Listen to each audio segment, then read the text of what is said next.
I caught my wife cheating with my freeloader cousin in my own bed. Then my mom took his side and blamed me, so I exposed everything and made them all pay. I had been sitting on this for about 4 months, writing it out, deleting it, writing it again, then closing the page, because even seeing the words made my chest tighten. But at some point, silence starts feeling less like restraint and more like letting other people rewrite what happened to you. So I need to get this off my chest.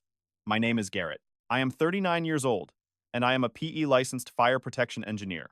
Sprinklers, alarms, smoke evacuation, emergency power, all the invisible infrastructure that keeps commercial buildings from turning into crematoriums. Nobody thinks about my work until something goes catastrophically wrong. And honestly, that is exactly how I like it. I worked my way up from pulling pipe in attics when I was 19.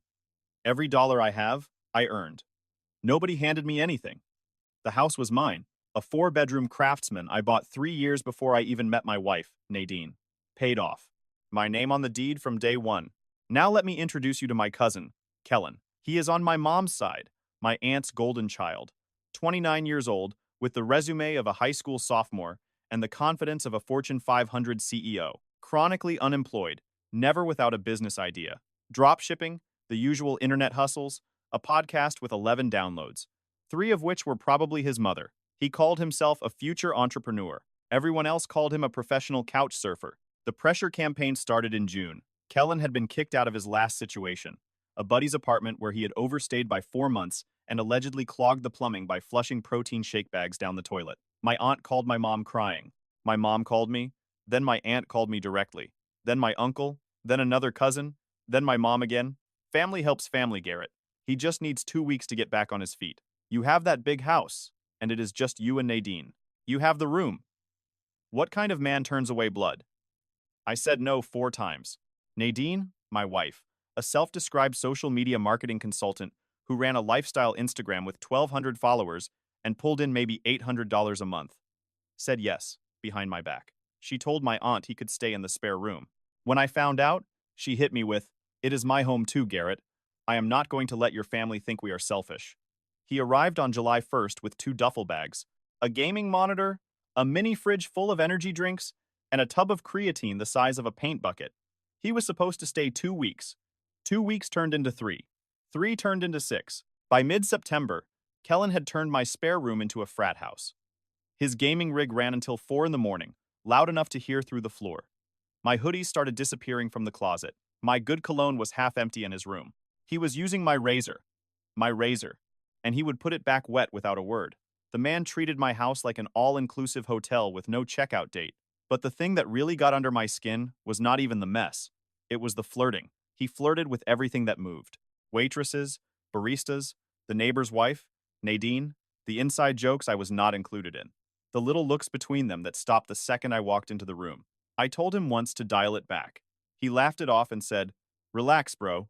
I am just friendly." Every time I brought up him leaving, the family phone tree activated within hours. My mom said he almost had a job lined up. My aunt asked if I would really throw him out on the street. Nadine said he was not hurting anyone, and I needed to stop being so rigid. So I stopped pushing. I kept grinding through my 12 to 14-hour days on the Crestview Hospital campus project, a full life safety redesign across 6 buildings, with the fire marshal breathing down our necks about code compliance and timeline. I was working so hard I barely saw my own house in daylight. That was by design, though not mine. I was at my desk in the construction trailer, reviewing fire alarm riser diagrams, when my phone buzzed with a fraud alert.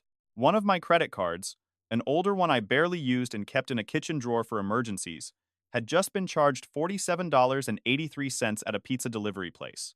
I had not ordered pizza. Nadine was supposedly at her sister's house for the afternoon, and Kellen did not have access to that card, except he lived in my house, and the card was sitting in an unlocked kitchen drawer. I could have called the bank and disputed it. I could have texted Nadine and asked what was going on. I could have let it go and dealt with it at midnight when I got home. Instead, I opened the delivery app on my phone, logged in, and checked the recent order. 1 large pepperoni pizza. 1 order of garlic knots. Delivered to my address 40 minutes earlier. Handed to someone at the door at 2:15 p.m. on a Wednesday, when nobody was supposed to be home except Kellen, and he did not have the money to order water, let alone delivery. So either he found my card and ordered himself pizza, which was theft, Or someone was at the house with him sharing that meal. I drove home. I did not speed. I did not call. I did not text. I just drove with the windows down and my brain running through every possible explanation. Maybe Nadine came home early and they were just hanging out. Maybe there was some innocent reason. Maybe I was jumping to conclusions and this was just Kellen being Kellen, helping himself to something that was not his, same as always. But the deeper I drove into my neighborhood, the quieter that rational voice got. This was off. His truck was in the driveway, which was normal. Nadine's Lexus SUV was parked around the corner on the next block, half hidden behind a neighbor's hedge. That was not normal. She was supposed to be across town at her sister's house. Why would she park around the corner from her own house? You only hide your car when you do not want someone to know you are there. The house was quiet when I walked in. No TV, no gaming sounds from his room. Just a pizza box on the kitchen counter with 2 plates and 2 glasses. You get the picture. Then I heard it from upstairs. A thump. Her laugh. Muffled, breathy, unmistakable. The kind of laugh you do not confuse with anything else when you have been married to someone for 12 years. I stood at the bottom of those stairs and felt my heart jump into my throat. Every instinct in me screamed to charge up there, kick the door in, and put Kellen through the drywall I had hung myself. Instead, I pulled out my phone. I opened the camera. I photographed the pizza box on the counter, the receipt stapled to it, the 2 plates, the 2 glasses, Nadine's purse on the kitchen chair, the purse she had supposedly taken to her sister's house, and my credit card sitting in the open drawer where he had fished it out. I opened the delivery app and screenshotted the order confirmation with the timestamp and address. Evidence first. Then I climbed the stairs, one at a time, silent on the carpet runner I had installed in April. The master bedroom door was cracked open about 4 inches. I pushed it the rest of the way with 2 fingers. Every detail burned itself into me permanently. My bed, my sheets, my wife, and Kellen, shirtless, that stupid tribal armband tattoo on full display. In my bed, in my room, in my house. Nadine saw me first. She did not scream. She did not scramble for the sheets. She just stared at me like I was the interruption, like I had walked into the wrong room at a hotel. Kellen sat up, and this is the part I will take to my grave. He did not look guilty. He did not look scared. He looked annoyed, like I was interrupting his Wednesday afternoon. This man was living rent-free in my house, eating my food, wearing my clothes, using my razor, charging pizza to my credit card, and sleeping with my wife. And he looked at me like I was the problem. Bro, chill, he said. It is not that serious. I felt the rage hit me, massive and white-hot, pressing behind my sternum like a pressure vessel about to fail. But I held it. My voice came out flat and controlled, like I was reading a code violation report out loud. Get your stuff and get out of my house. Both of you. Now, he swung his legs off the bed, pulling on his shorts like this was a minor inconvenience. Come on, man. You are overreacting, I said. Get dressed. I am not asking twice. That was when Kellen decided to be stupid. He stood up, puffed out his chest, and walked straight toward me. Not to leave, but to crowd me. He got about 8 inches from my face, close enough for me to smell my own cologne on him, and put his hand flat on my chest. Then he shoved me. Not lightly, a full shove that rocked me back into the doorframe hard enough to crack the trim. You are not kicking anybody out, bro, he said. Calm down before you do something you regret. I grabbed his wrist off my chest, pivoted, and drove him sideways into the bedroom wall. Not a movie hit. A fast, ugly collision between a 220-pound engineer who had been hauling pipe and climbing scaffolding for 20 years and a guy whose biggest workout was moving a gaming mouse. His shoulder hit the drywall and left a crack shaped like a spiderweb. He bounced off and swung a looping right hand at my jaw. Sloppy. Slow.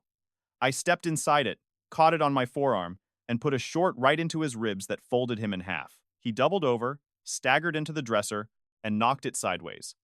The lamp hit the floor. The jewelry box scattered. Picture frames crashed everywhere. He tried to straighten up, and I shoved him back down hard. He caught himself on the bed frame and stayed there, wheezing, one hand on his side. The whole thing took maybe 8 seconds. It felt like 45 minutes. My knuckles were throbbing. The skin was split on the second one. His ribs had done that. He had a busted lip from clipping the dresser edge on the way down, and a red mark spreading across his shoulder. There was blood on my sheets. My sheets. Nadine was screaming. Not words at first, just noise. Then, Garrett, stop. Stop. Oh my God, stop.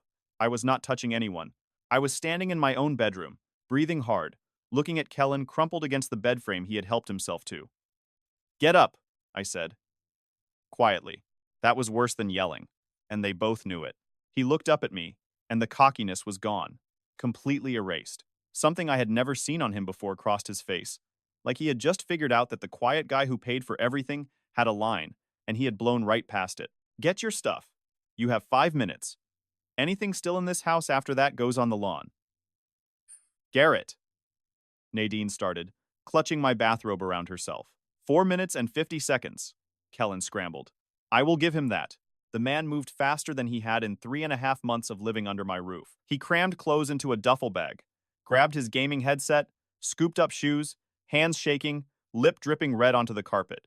Nadine switched scripts, tears, cracking voice. Garrett, please. It just happened. It was one time. We can talk about it. It was not one time. I did not have proof of that yet, but the way she flinched told me everything I needed to know. Liars do not flinch at wrong accusations. They flinch at right ones. Baby, I made a mistake. I know. Why? You parked your car around the corner so I would not see it. That is not a mistake. That is a plan. Get dressed and get out. Kellen hauled his duffel to the hallway, paused at the top of the stairs, and tried one more time. Look, bro. It was just, call me bro one more time. He went down those stairs fast. Nadine tried a different angle. She went from sad to threatening in about 3 seconds. Her specialty. You cannot kick me out. I live here. I am your wife. I have rights. You have a car parked around the corner, and Kellen waiting in the driveway. You can figure out your rights from somewhere else tonight. I will call the cops. Please do. I would love to file a report while they are here. That shut the threat down cold. She got dressed in silence and grabbed her purse from the kitchen, the one she had supposedly taken to her sister's house. At the front door, she turned and gave me the look cheaters always give when the script runs out. Not guilt, anger, because I was not playing the part she needed me to play. I was not breaking down. I was not begging her to stay. I was not giving her the emotional chaos she could use as cover. You are going to regret this, she said. Already do. 12 years of it. The door closed. I watched from the window as Kellen threw his duffel into his truck. Nadine walked around the block to her hidden Lexus. He tried talking to her in the driveway. She shoved past him. They left separately. Good. Let them figure out the logistics of their little arrangement somewhere that was not my house. I locked the deadbolt and set the chain. Then I stood in my kitchen for a full minute, hands braced on the counter, letting the adrenaline drain out of me. My knuckles were swelling. The door frame trim was cracked. The bedroom wall had a dent. The dresser was trashed. None of that mattered. All of it was mine, in my house, and I had every right to be standing exactly where I was. I spent the next 20 minutes documenting everything. I photographed my knuckles, the split skin, the swelling. I photographed the cracked door frame, the dented bedroom wall, the knocked-over dresser, the busted lamp, the blood spots on the carpet. I pulled up my Ring doorbell footage. Time-stamped video of Nadine walking up to the front door at 1:47 p.m., Kellen opening it for her. That, plus the photos I had taken of her Lexus hidden around the corner, told the whole story. Then there was footage later of both of them leaving at 3:22 p.m. Him with a duffel, his busted lip visible on camera, Nadine walking separately to her car. All saved. All backed up. I called the non-emergency police line at 3:41 p.m. 2 officers showed up within the hour. I filed a report covering 3 things. Unauthorized use of my credit card by Kellen, the physical altercation he initiated when I told him to leave my property, and trespassing for both of them going forward. I showed the officers the doorbell footage, the credit card evidence, my injuries, and the bedroom damage. One officer noted that I was the sole homeowner, that I had visible defensive injuries consistent with my account, and that Kellen had escalated physically. They documented everything, took their own photos, and told me I could pursue charges. There was no arrest that night, but that report, the incident number, the officer names, the badge numbers, the timestamp, my documented injuries, and their documented departure became the foundation for everything that came after. I did not know it yet, but that pizza delivery receipt and that cracked door frame were going to cost Kellen and Nadine more than they could calculate. I sat down at my kitchen table at 5 o'clock that evening with a bag of frozen peas on my hand and my laptop open. It was time to go to work. I did not sleep that night. I set up what I started calling the command center. Laptop open to every financial portal, legal pad for tracking accounts, phone recording app ready for all incoming calls. Everything in its own lane, one step at a time. I called my attorney that night. He walked me through the sequence. By Thursday morning, I was first through the bank doors. I removed Nadine as an authorized user on every account. I canceled every credit card with her as a secondary user. I redirected my direct deposit to a new institution. Total, once transfers cleared, roughly $347,000. Every cent earned by me. Nadine called the bank 2 days later screaming that I had stolen her money. They put a temporary fraud hold while they investigated. It cost me 72 hours and 2 extra trips, with pay stubs and tax returns before they released the funds. Even when you are completely right, one angry phone call can slow you down when institutions move at their own speed. By Friday, I had met with my attorney in person. I had known him for 15 years. Sharp, zero sentimentality. I gave him the full download. Police report, every photo, Ring doorbell footage. Divorce proceedings? He asked. Not yet. I want the perimeter secured first. He nodded. They will come for you when the money stops. That is the point. I changed the locks that same afternoon. Deadbolt, knob, garage code, my house, my locks. The phone stayed quiet for 3 days. Day 4. Nadine texted me. Your direct deposit did not hit. What is going on? I screenshotted it. I did not respond. Day 5 was when the dam broke. 22 missed calls before noon. Voicemails going from calm to unhinged in about 4 hours. I saved every message. People tell on themselves when they stop pretending.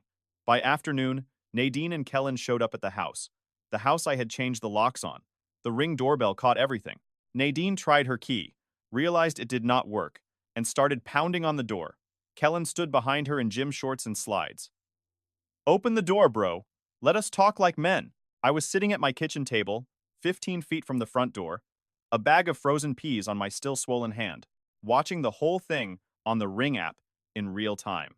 I pressed the speaker button and said one sentence. You are trespassing. I have a police report on file, and this doorbell is recording. Leave or I am calling. Kellen stepped back, like the doorbell had grown teeth.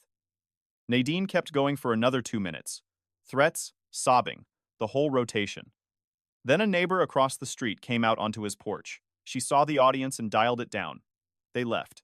I saved the footage and filed a second trespass complaint. The neighbor, a good man, gave me a written statement the next day. Unprompted, he had seen enough. Phase 1 was complete. Every system has failure points. Kellen's were everywhere, because his entire life was held together with energy drinks and audacity. First move, the credit card theft. That police report I filed went somewhere. The $47.83 charge was small, but unauthorized use of a credit card is a crime in this state, regardless of amount. I provided the delivery receipt, the photo of my card in the drawer, my badge records proving I was at the Crestview job site when the order was placed, and the delivery confirmation with the timestamp. Detectives followed up within 2 weeks. Kellen got charged with misdemeanor theft. Not prison, but a criminal record that follows you on every background check, lease application, and job screening. For a guy who already could not hold employment, that charge was a cement block tied to an anchor. Second move, the assault. My injuries were documented. His were consistent with being stopped, not attacked. My attorney filed for a restraining order based on the shove, the swing, and the subsequent trespass at my home. It was granted within 10 days. The guy who had lived rent-free in my spare room for 3.5 months could not even drive down my street anymore. Third move, formal eviction. He had been there over 3 months, which meant tenant protections could theoretically apply. My attorney filed the paperwork the first week of November, citing the police report as grounds for emergency removal. Kellen did not contest it, because contesting requires a lawyer, and he could not afford gas money, let alone legal fees. Clean on paper, bulletproof. Fourth move, I started telling the truth, not a smear campaign, not anonymous tips. I called 6 people in our circle and told them exactly what happened. Plain language, no embellishment, just facts. Turns out I was not the only one Kellen had burned. One buddy had lent him $2,800 for a business license that never materialized. Another was out $1,500 for car repairs that Kellen had spent on gaming equipment. A third had co-signed a gym membership Kellen defaulted on after 2 months, sticking the friend with an $1,100 early termination fee. Over $5,000 in unpaid debts across our circle. Within 2 weeks, 2 of them filed small claims cases. His phone was detonating. His social media went quiet, then dark. The criminal charge landed. The restraining order hit. The small claims judgments started piling up on his credit like barnacles on a hull. His truck got repossessed because he had already been behind on payments before the collapse. Turns out the entrepreneur lifestyle was financed entirely by other people's wallets and patience. Landlords run credit checks. Employers run background checks. His now included a theft charge, a restraining order, and multiple judgments. Nobody was opening a door for him. The guy who thought he could sleep with my wife, live in my house, and steal my credit card without consequences found out that every single one of those choices had a receipt attached to it.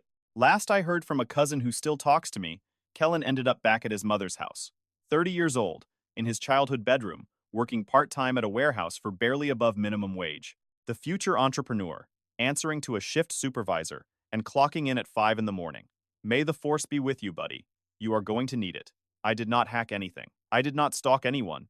I told the truth, filed legitimate legal actions, and reported real crimes to the right people. The system did the rest. This is the part that hurt worse than catching them. When the money stopped and the legal papers started flying, my phone turned into a war zone. Not from Nadine, from my own blood. My aunt called first, Kellen's mother, screaming so loudly I had to hold the phone 6 inches from my ear. You are destroying my son's life over a mistake. You put your hands on him. He is your family. I let her finish her rant. It took about 6 minutes. Then I said, calm as concrete, your son slept with my wife in my house while eating my food and spending my money. When I told him to leave, he shoved me into a doorframe and swung at me. He has a criminal charge because he stole my credit card. If you think all of that is just a mistake, we are using different dictionaries. She hung up on me. Then the cousins started texting, flooding in. You are going too far. You did not have to fight him. He did not mean for it to happen. She probably came on to him. That last one almost made me laugh. Almost. One of his older cousins, a guy I had never liked, showed up outside my house one evening.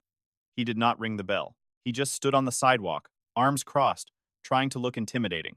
The Ring doorbell caught the whole thing. I watched from the kitchen window, took a screenshot, texted it to my attorney, and went back to eating dinner.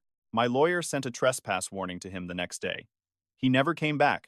My uncle, Kellen's father, called and actually tried to be reasonable for about 30 seconds before pivoting to, look, Garrett, maybe if you had been home more instead of working all the time, this would not have happened.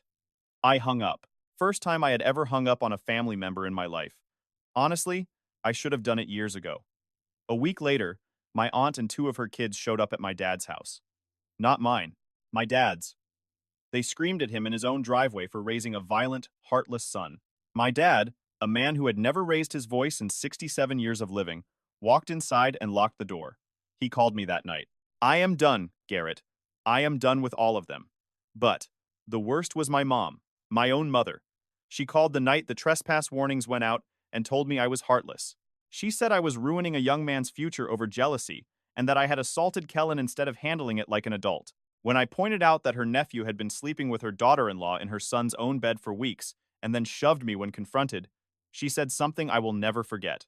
Well, maybe if you had paid more attention to your wife instead of working all the time, she would not have looked elsewhere. I sat in my kitchen and stared at the wall for a solid 20 minutes after that call.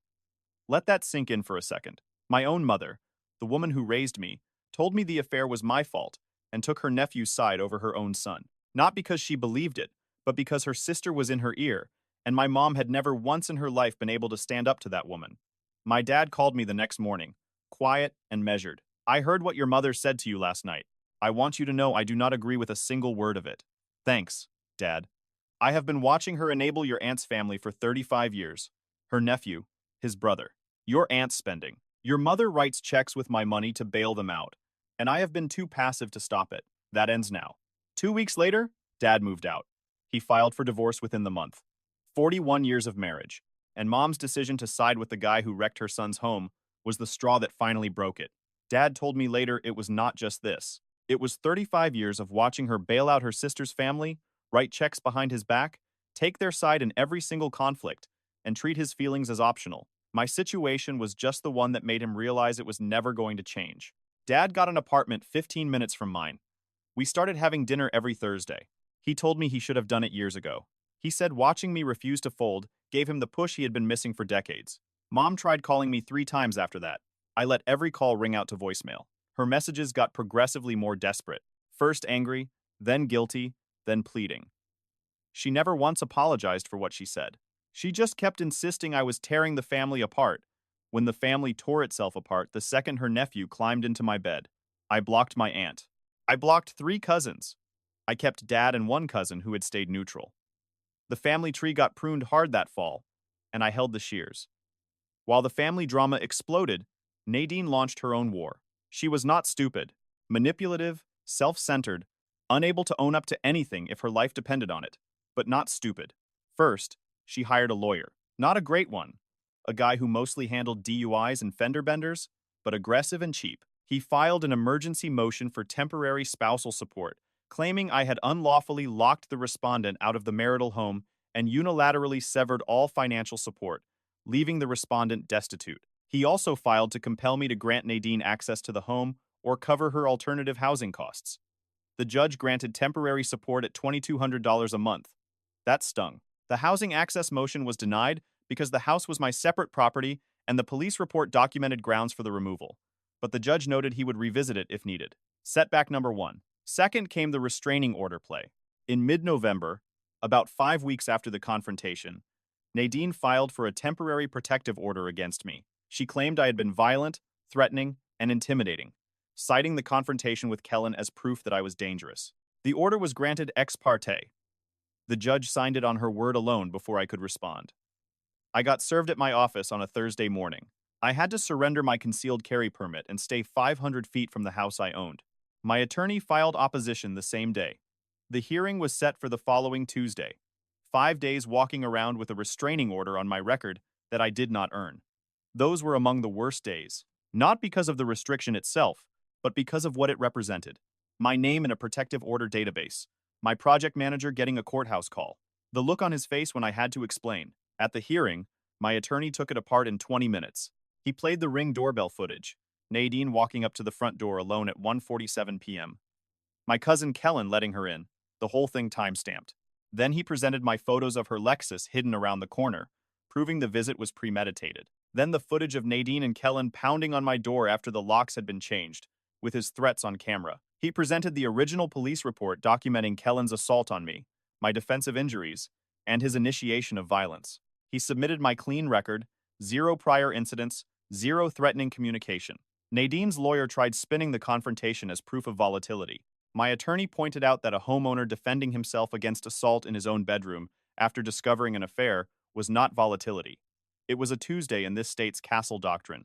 The judge dissolved the order, issued a written finding that the petition was not supported by credible evidence, and appeared to mischaracterize a documented self-defense incident and warned Nadine about misusing court proceedings. That finding went straight into our case file, ammunition for later. But those 5 days still cost me sleep, credibility at work, and a knot in my gut that took weeks to unwind. That is the part revenge stories skip. Even when you win, absorbing the hit still hurts. Then Nadine went after my reputation from every angle she could think of. She called everyone we knew and told them I was violent, emotionally abusive, dangerous. She targeted the wives first, knowing they would pressure their husbands. I lost 4 friendships outright. 2 guys sent texts that started with, "I do not want to take sides, but," which is always the opening act to taking a side. She called my company's HR department and told them I was unstable. That inquiry closed in 3 days because my record was clean and my project was ahead of schedule. She sent a bait email full of apologies, clearly meant to get me to respond emotionally so her lawyer could screenshot it. I forwarded it to my attorney without a word. She posted on Instagram about her violent, narcissistic husband. My attorney's advice was simple. The court is the only audience that matters. Hardest thing I have ever done, watching people believe lies about you and choosing not to fight back publicly. My buddy Reggie was the exception through all of it. Former Marine, 0 nonsense. He called me straight. "Nadine is telling everyone you are a monster. I do not buy it, but you need to know what is circulating." "She can win the narrative," I told him. "I am winning the case." Then came the job site ambush. 2 days after HR cleared me, Nadine showed up at the Crestview Hospital campus. She passed the construction gate without a hard hat, without a badge, without signing the visitor log. 3 safety violations before she said a word. She found my trailer and started a scene, tears and pleading loud enough for the crew outside. "Garrett, please, we can fix this." It was choreographed to make me look like the villain and her like the victim. I told the subcontractor in the trailer to give us a minute. Then I stepped outside and said one thing. You need to leave this job site. You are trespassing on an active construction zone without PPE. More tears. More volume. An electrician stopped working to watch. The superintendent started walking over. I am calling site security. 30 seconds later, she left. But she left loudly, sobbing across the gravel lot where the entire framing crew could see. Calculated. I filed an incident report that afternoon, and the general contractor added her photo to the trespass list. That stunt cost me rapport I had built over months. The sprinkler subcontractor who had been in the trailer started acting different. Shorter answers. No eye contact. His foreman asked if there would be more incidents. That is the collateral nobody talks about. Not just lost friendships, but men who do not owe you anything slowly pulling back because your private life suddenly looks like a liability. I documented every post. I saved every voicemail where Nadine contradicted her own public story, admitting the affair, begging me back, then threatening to ruin me. My attorney filed a counter motion laying out the adultery, the dissolved protective order, the job site trespass, the HR stunt, and the full harassment pattern. He attached voicemails, ring footage, the police report, the incident report, and the social media timeline. The judge's response was clear. A formal warning to Nadine, sanctions for the frivolous protective order, and a gag order on public statements about the case. That was not a small win. That was the turning point. Months ground past. Not dramatic months, just gears grinding, consequences running on autopilot. My career moved. I had been getting recruiter calls for 2 years from a national fire protection firm that handled federal contracts and hospital systems across 12 states. I had always said no because stability mattered when you had a wife depending on your paycheck. Now there was nobody to factor in but me. I took the interview. They offered a senior principal position, heading their West Coast healthcare division. 30% raise, stock options vesting over 4 years, relocation bonus, a team of 8 engineers under me. The niche I had spent 20 years building, except now I was running it. I started the first week of January. New year, new architecture. Through Reggie, who knew everyone in the industry, I met Marin at a project coordination meeting. She was a construction project manager. Timelines, budgets, subcontractors, direct, capable, kept her own place, and had zero interest in being anyone's project or anyone's dependent. Our first real conversation went 45 minutes, and she never asked about money. She asked about fire suppression chemistry and whether clean agent systems would ever replace sprinkler designs in data centers. For the first time in years, somebody talked to me like a brain instead of a bank account. About 2 months in, Marin asked me point blank over tacos whether I had actually moved on or was still running the campaign. You are driven and you are honest, she said. But I need to know if there is room for something forward, or if you are still torching the rear view. I told her the divorce was close to final. I was not pushing anything anymore. The dominoes were just falling on their own. Good, she said, because I do not share headspace with ghosts. Meanwhile, Nadine's world had shrunk. Temporary support kept her fed, but not comfortable. She had moved in with a friend in a small town 2 hours east with barely any job market. She got a part-time gig at a property management office for $14 an hour. First real job she had held since before our wedding. The house sold on the first Saturday in June, nearly 8 months after the confrontation. I signed closing papers at 10 o'clock. Nadine signed in a separate session. Afterward, I drove to the street and parked across the road. I watched a young couple carry boxes inside, laughing and pointing at the deck I had built. They had no idea what had happened in those rooms. The dented bedroom wall had been patched and painted. The cracked door frame had been replaced. Every trace of that night was just gone. A sold banner covered the sign. Nadine showed up 20 minutes later, thinner, hair shorter, wearing an off-the-rack jacket and jeans. She stood on the sidewalk, staring at the house, then saw my truck and walked over. I got out and leaned against the hood. Might as well face it standing. Your lawyer filed to end support early, she said, voice flat, though I could hear the tension under it. My attorney got the ruling Wednesday. The judge granted early termination. The sanctions from your protective order stunt and the conduct findings gave him everything he needed. I watched the color drain from her face in real time. She had come there thinking she could negotiate and walked right into a done deal. I can barely cover rent, she said. This was not supposed to go like this. It went exactly how you made it go. You invited Kellen into our house, against my objection, and then you invited him into our bed. Every consequence you are living right now, you built it. Both of you did. Her jaw tightened for a second. I saw the old version flicker, the one who would reframe, redirect, and spin the story until she was the victim and I was the bad guy. I watched her cycle through the playbook. Tears, guilt, anger, victim. None of it landed on whatever version of me she was looking at now. She just looked spent. I do not recognize you, she said. Good. She walked away without looking back or saying another word. She got into a friend's car and was gone. My phone buzzed 10 minutes later. Kellen's number. Garrett, it is Kellen. Long pause. Just wanted to say you won. I am at my mom's house working warehouse shifts. Criminal record. Restraining order. Cannot get an apartment because of the judgments. You torched everything. Silence. Then, it was just a hookup, man. People mess up. You did not have to nuke everyone's life over it. You shoved me in my own bedroom and took a swing at my head. You were wearing my clothes, eating my food, charging my credit card, and sleeping with my wife. What exactly did you think was going to happen? Another long pause. You are cold, Garrett. Goodbye. I blocked the number. Last word I will ever waste on that chapter. Frankly, my dear, I do not give a damn. I picked up Marin at 7. New Peruvian spot on 4th Street. Good food, better company. She did not ask about the house closing. She talked about a project she had landed that week and asked if I wanted to go hiking Sunday. When I told her it was done, every thread cut, every document signed, she squeezed my hand across the table and said, "Good. Now we go forward."